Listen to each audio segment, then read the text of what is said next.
21वीं सदी में जब किसी महिला की किसी अच्छी कंपनी में नौकरी लगती है तो इक्वालिटी की बातें की जाती, विमेन एम्पावरमेंट का ढिंढोरा पीटा जाता है। लेकिन इस बात पे कोई गौर नहीं करता कि कई बार इन महिलाओं का संघर्ष यहाँ खत्म नहीं हो रहा होता, बल्कि यहाँ से शुरू हो रहा होता है। तो आज हम बात करने वाले हैं इन्हीं कई संघर्षों में से एक संघर्ष की, जो है sexual harassment of women at their work place. जी हाँ, आज की वीडियो में हम विस्तार से चर्चा करेंगे sexual harassment of women prevention, prohibition and redressal act 2013 की। नमस्कार, मेरा नाम है निकिता शेरावत और आप देख रहे हैं लीगल अब। तो सबसे पहले बात करते हैं कि इस एक्ट को लाने की जरूरत क्या पड़ी। कहानी शुरू होती है 1992 से। 1992 में राजस्थान सरकार का एक प्रोग्राम चल रहा था विमेन डेवलपमेंट को लेकर। इसी प्रोग्राम के साथ एक महिला काम कर रही थी, भवरी देवी। भवरी देवी एक गांव में बाल विवाह रोकने का प्रयत्न करने। पहले दिन तो वो विवाह रुक गया पुलिस के आ जाने से, लेकिन दूसरे दिन गांव वालों ने वो विवाह संपन्न कर लिया और इस सब का अंजाम भुगतना पड़ा भवरी देवी को। जी हाँ, उनके साथ गैंग रेप किया गया। इसी अपराध के न्याय मांगने के लिए सबसे पहले उन्होंने डिस्ट्रिक्ट कोर्ट के दरवाजे खटखटाए। जब उन्हें वहां भी न्याय नहीं मिला तो वो हाई कोर्ट गई, लेकिन वहां से भी खाली हाथ लौटना पड़ा। इस सब के बाद विशाखा नाम के एक एनजीओ ने PIL फाइल की सुप्रीम कोर्ट में इस केस का नाम पड़ा Vishakha versus state of Rajasthan. Supreme court ने इस केस का जजमेंट देते हुए 1997 में कुछ गाइडलाइंस जारी की। इन्हीं गाइडलाइंस को विशाखा गाइडलाइंस कहा जाता है और ये गाइडलाइंस डील करती हैं prevention of sexual harassment of women at their work place को लेकर। 2012 में जब पूरा देश निर्भया कांड का शोक मना रहा था, उसके ही अगले साल 2013 में sexual harassment of women at their work place यानी कि पॉश एक्ट 2013 का गठन किया गया। ये तो बात हुई कि ये एक्ट आया क्यों। अब हम बात करते हैं कि ये एक्ट काम किन प्रिंसिपल्स पे करता है। तो इन प्रिंसिपल्स की बात करता है इस एक्ट का प्रियम्बल। इसके प्रियम्बल में 3 प्रिंसिपल्स दिए गए हैं जिसके अंतर्गत ये पूरा एक्ट काम करता है। सबसे पहला है कि इस एक्ट का मेन एम है सेक्सुअल हैरेसमेंट रोकने का, जो विमेन अपने वर्क प्लेसेस पे फेस करती हैं। दूसरा है विमेन्स के फंडामेंटल राइट्स को प्रोटेक्ट करने का। फंडामेंटल राइट्स की अगर बात करें तो 3 तरह के फंडामेंटल राइट्स विमेन के वायलेट होते हैं। सबसे पहला है आर्टिकल 14 एंड आर्टिकल 15, जो की बात करता है इक्वालिटी पे, यानी कि जिस समानता से पुरुष को अधिकार है कि वो अपना कार्य कर सके, उसी समानता से महिला को भी अधिकार होना चाहिए। दूसरा है आर्टिकल 19, यानी कि right to profession and occupation. जब किसी महिला का सेक्सुअल हैरेसमेंट होता है उसके कार्यालय में, तो कई बार वो नौकरियां भी छोड़ देती हैं, जिससे उनका right to profession and occupation hurt होता है। अब बात करते हैं आर्टिकल 21 की, जो कि बात करता है right to life and dignity की। अगर किसी महिला का सेक्सुअल हैरेसमेंट होगा तो उसकी डिग्निटी हार्म होगी, उसकी डिग्निटी को ठेस पहुंचेगी, इसीलिए उसका आर्टिकल 21 भी अफेक्ट होता है। जिस तीसरे प्रिंसिपल की इस प्रियम्बल में बात की गई है वो ये है कि ये एक्ट बनाया गया है to implement convention to eliminate all kind of discrimination against women, जो कि 1993 में भारत सरकार द्वारा साइन किया गया था। ये तो हमने बात की कि इस एक्ट में क्या क्या प्रिंसिपल्स हैं, ये किन किन प्रिंसिपल्स के तहत ये एक्ट को गठित किया गया है। अब हम बात करते हैं कि किन एक्शंस को सेक्सुअल हैरेसमेंट की तरह कंसीडर किया गया है। तो section 2N of posh act बात करता है उन एक्शंस की जिनको सेक्सुअल हैरेसमेंट की तरह कंसीडर किया गया है, जिसमें सबसे पहले आता है कि किसी भी तरह का फिजिकल कंडक्ट या एडवांसेस, किसी भी तरह का सेक्सुअल फेवर की डिमांड या रिक्वेस्ट करना, विमेन को फोनोग्राफी दिखाना या उनकी तरफ सेक्सुअल रिमार्क्स बनाना, ये किसी भी तरह का फिजिकल, वर्बल या नॉन वर्बल सेक्सुअल कंडक्ट महिला की तरफ करना। तो ये तो बात हुई कि किन एक्ट्स को as a sexual harassment consider किया जाएगा। अब हम बात करते हैं कि पॉश एक्ट किन किन महिलाओं पे लागू होता है। तो इसके बारे में बात करता है सेक्शन 2O।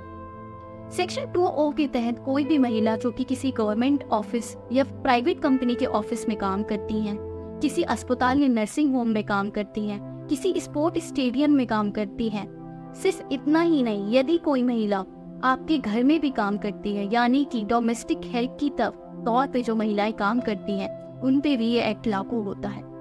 सिर्फ उनके काम करने की जगहों पर ही नहीं, अगर कोई महिला किसी प्लेस को विजिट करती है अपने कार्यालय से रिलेटेड काम के लिए और वहाँ पे उनके साथ कोई हैरेसमेंट होता है तो वो भी इस एक्ट के अंदर कवर किया जाता है। साथ ही साथ जिस व्हीकल से वो ट्रैवल कर रही हैं अपने ऑफिस रिलेटेड वर्क के लिए, वहाँ अगर उनके साथ कोई भी वारदात होती है तो वो भी इस एक्ट के अंदर कंसीडर की जा सकती है।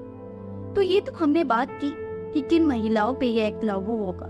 अब आगे बढ़ते हुए हम बात करेंगे कि किन कंडीशंस में इन एक्शंस को सेक्सुअल हैरेसमेंट माना जाए। तो सेक्शन 3 ऑफ पॉश एक्ट इस बारे में बात करता है। सबसे पहले उसमें दिया हुआ है कि यदि कोई भी व्यक्ति प्रॉमिस करता है महिला को किसी भी तरह के प्रेफरेंशियल ट्रीटमेंट को लेके उसके करियर में या प्रोफेशनल फील्ड में और उससे सेक्सुअल फेवर की डिमांड या रिक्वेस्ट करता है तो ये सेक्सुअल हैरेसमेंट माना जाएगा। यानी कि कोई भी उसका कलीग या ऊपर लेवल का अधिकारी या बॉस उससे कहता है कि आपको प्रमोशन मिल जाएगा अगर आप मेरे साथ सेक्सुअल एक्टिविटी करती हैं, या उससे किसी भी तरह की सेक्सुअल फेवर का डिमांड करता है तो इसको सेक्सुअल हैरेसमेंट की कैटेगरी में डाला जाएगा। दूसरी बात आती है कि वो अगर वुमेन को थ्रेट करता है, वो उसको धमकाता है कि अगर उसने उसके साथ सेक्सुअल एक्टिविटी नहीं की या उसको सेक्सुअल फेवर नहीं दी तो वो उसके वर्तमान और फ्यूचर दोनों ही करियर को तबाह कर देगा, तो इस तरह के एक्ट को भी सेक्सुअल हैरेसमेंट के अंदर कंसीडर किया जाएगा। साथ ही साथ वो इन सेक्सुअल फेवर्स को उस महिला को ह्यूमिलिएट करता है, उसकी बेइज्जती करता है, तो ये भी सेक्सुअल हैरेसमेंट के अंदर ही आएगा। तो इन कंडीशंस में अगर कोई भी ऐसा एक्शन होता है जो कि सेक्सुअल हैरेसमेंट के तहत कंसीडर किया जाता है तो वो सब पॉश एक्ट के अंदर अपराध माने गए। ये तो बात हुई कि क्या अपराध हैं, किन पे ये लागू होता है। अब हम बात करते हैं कि ये यदि कोई प्रताड़ित महिला है जिसके साथ ऐसा कोई एक्ट हुआ है उसके पास क्या उपाय है। सबसे पहले बात करते हैं कि यदि वो महिला ऐसी ऑर्गेनाइजेशन में काम करती है जहां 10 से अधिक लोग काम करते हैं, यानी कि 10 से अधिक एम्प्लॉयज हैं, तो ऐसे हर एक संस्थान को सेक्शन 4 ऑफ पॉश एक्ट के तहत एक इंटरनल कंप्लेंट कमेटी या इंटरनल कमेटी का गठन करना होगा, जिसमें कुल 4 मेंबर्स होंगे। सबसे पहले होंगी एक सीनियर महिला एम्प्लॉय जो कि प्रिसाइडिंग ऑफिसर की तरह काम करेंगी। 2 मेंबर होंगे जो कि विमेन एम्पावरमेंट इंटरेस्ट रखते होंगे या लीगल फील्ड की जिनको जानकारी होगी। एक मेंबर होगा जो किसी एनजीओ से रिलेटेड होगा, और इसके साथ एक और शर्त है कि इन चारों में से मैक्सिमम 2 मेंबर महिलाएं होना आवश्यक हैं। तो ऐसी महिलाएं इन कमेटीज के पास जाके अपनी शिकायत दर्ज करा सकती हैं। ये तो बात हुई उन महिलाओं की जो काम करती हैं ऐसी संस्थानों में जहाँ 10 से ज्यादा एम्प्लॉयज। हम बात करते हैं ऐसी महिलाओं की जो काम करती हैं उन जगहों पर जहाँ 10 से कम एम्प्लॉयज हैं, या जो डोमेस्टिक हेल्प के तौर पे काम करती हैं, जो किसी संस्थान में काम नहीं करती। इनके लिए गठित की गई है डिस्ट्रिक्ट लेवल पे एक कंप्लेंट कमेटी। सरकार डिस्ट्रिक्ट लेवल पे एक कंप्लेंट कमेटी गठित करेगी। अब हर कोई महिला डिस्ट्रिक्ट लेवल तक नहीं जा सकती, तो इसके लिए एक प्रावधान बनाया गया है कि तालुका लेवल पर, ब्लॉक लेवल पर या तहसील लेवल पर, या शहर में है तो वार्ड लेवल पर एक नोडल ऑफिसर बैठाया जाएगा। ये महिलाएं, ये प्रताड़ित महिलाएं इन ऑफिसर्स के पास या इस कमेटी के पास अपनी शिकायतें लेके जा सकती हैं और इनके सामने अपनी शिकायतें दर्ज करा सकती हैं। अब हम बात करते हैं कि क्या कोई समय सीमा भी निर्धारित है जिसके अंदर ही इन महिलाओं को अपनी कंप्लेंट दर्ज करानी होगी। तो जी हाँ, सेक्शन 9 बात करता है कि इन महिलाओं को वारदात के 3 महीने के अंदर ही अपनी कंप्लेंट दर्ज करानी होगी। अगर मल्टीपल इंसिडेंसेस हुए हैं तो जो आखिरी इंसिडेंट हुआ है उसके 3 महीने के अंदर इनको कंप्लेंट दर्ज करानी।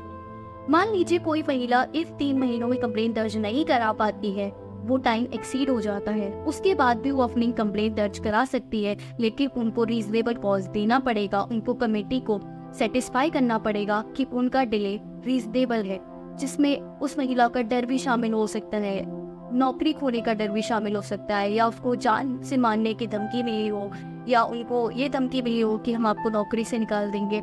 इस तरह के तर्क अगर महिला के पास है और वो कमेटी को ये सेटिस्फाई करा देती है कि उनका डिले रीजनेबल है, तो उसके बाद 3 महीने के बाद भी कंप्लेन दर्ज कराई जा सकती है।